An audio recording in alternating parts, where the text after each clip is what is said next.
சென்னையின் பல பகுதிகளிலும் கஞ்சா போன்ற போதைப் பொருட்கள் விற்கப்படுவதை புதிய தலைமுறை சிறப்பு செய்தியாக வெளியிட்டது. இதன் எதிரொலியாக போதைப் பொருள் கடத்தல் பிரிவினர் நடத்திய சோதனையில் 4 பேர் கைது செய்யப்பட்டுள்ளனர். சென்னையில் அதிக அளவில் கஞ்சா விற்பனை செய்வதாக புதிய தலைமுறை ரகசிய கேமரா மூலமாக காட்சிகளை பதிவு செய்து செய்தியாக்கியது. இந்த செய்தியின் எதிரொலியாக போதைப்பொருள் தடுப்பு பிரிவு போலீசார் தனிப்படை அமைத்து கஞ்சா விற்பவர்களை கைது செய்யும் நடவடிக்கையில் இன்று இறங்கினார்கள்.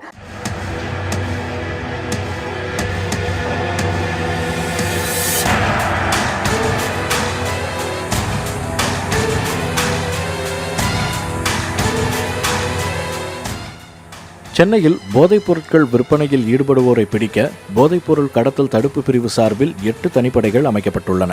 போதைப்பொருள் விற்பனை நடைபெறுவதாக சந்தேகிக்கப்படும் இடங்களில் தனிப்படையினர் சோதனை மேற்கொண்டனர். தற்போது நான் நின்று கொண்டிருக்கும் இடம் நுங்கம்பாக்கம் ரயில் நிலையத்து பாலப்பகுதி. இந்த பாலத்திற்கு கீழ்தான் அதிக அளவில் கஞ்சா விற்பனை செய்யக்கூடிய இடமாக இருக்கிறது. இன்று போதைப்பொருள் தடுப்பு பிரிவு போலீசார் இந்த இடத்திற்கு வந்து கஞ்சா விற்பவர்களை பிடிக்க முயற்சி செய்தார்கள். ஆனால் அதற்குள் தகவல் தெரிந்து குற்றவாளிகள் தப்பி ஓடிவிட்டார்கள். நுங்கம்பாக்கம் மட்டுமில்லாமல் நகரின் பல பகுதிகளிலும் கஞ்சா விற்பனை நடைபெறுவது தொடர்பாக புதிய தலைமுறையில் பிரத்யேக செய்திகள் ஒளிபரப்பாயின. அதன் எதிரொலியாக சூளைமேடு, சேத்துப்பட்டு, கீழ்ப்பாக்கம், எழும்பூர் போன்ற பகுதிகளிலும் போதைப்பொருள் கடத்தல் தடுப்பு பிரிவினர் நடத்திய சோதனையில் டேவிட், சதீஷ், ராஜா, ஸ்ரீதர் ஆகிய 4 பேர் கைது செய்யப்பட்டுள்ளனர். இவர்களிடமிருந்து கஞ்சா பொட்டலங்கள் பறிமுதல் செய்யப்பட்டுள்ளன. ஆந்திர மாநிலம் கடப்பாவிலிருந்து இவை கிடைப்பதாக கைதானவர்கள் தெரிவித்துள்ளதாக தகவல் வெளியாகியுள்ளது. இந்நிலையில் வியாசர்பாடியில் கேரட்டினுள் வைத்து நூதன முறையில் கஞ்சா விற்கப்படுவது தெரியவந்துள்ளது.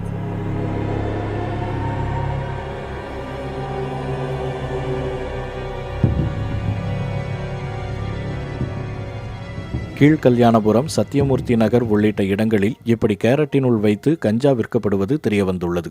இதனிடையே சென்னையில் ஒரு வாரமாக நடந்த சோதனைகளில் கஞ்சா விற்றதாக 13 வழக்குகளும், மாவா என்ற போதைப்பொருள் விற்றதாக 137 வழக்குகளும், தடை செய்யப்பட்ட ஹான்ஸ் மற்றும் குட்கா விற்றதாக 357 வழக்குகளும் பதிவு செய்யப்பட்டுள்ளதாக காவல்துறை தரப்பில் தெரிவிக்கப்பட்டுள்ளது.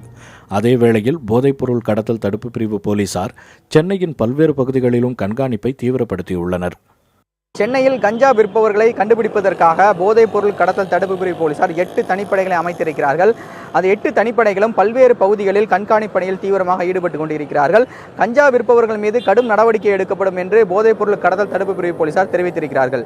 புதிய தலைமுறைக்காக ஒளிப்பதிவாளர் பிரபுவுடன் சுப்பிரமணியன். சென்னையை தொடர்ந்து தேனியிலும் பள்ளிகளுக்கு அருகில் விற்கப்பட்ட கஞ்சா சாக்லேட் மற்றும் தரமற்ற தின்பண்டங்களை பறிமுதல் செய்திருக்கின்றனர். தேனி மாவட்ட உணவு பாதுகாப்புத்துறை அதிகாரிகள் ஆய்வில் ஈடுபட்ட போது இப்பறிமுதல் மேற்கொள்ளப்பட்டிருக்கிறது.